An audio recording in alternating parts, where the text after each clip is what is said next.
Di banyak tempat di dunia, Idul Adha adalah perayaan penuh sukacita.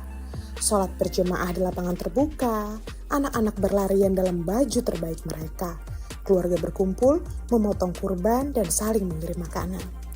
Tetapi, di Palestina, Idul Adha adalah hari yang sakral sekaligus hari yang sunyi.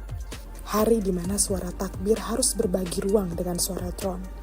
Hari di mana isak tangis anak-anak kadang lebih nyaring daripada tawa. Di Gaza, menjalani lebaran dalam penjara terbuka yang luasnya 365 km persegi. Wilayah sempit yang dihuni lebih dari 2 juta orang telah menjadi simbol penderitaan abadi.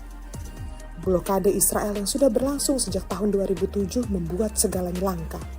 Makanan, obat-obatan, listrik, air bersih, bahkan udara yang tenang.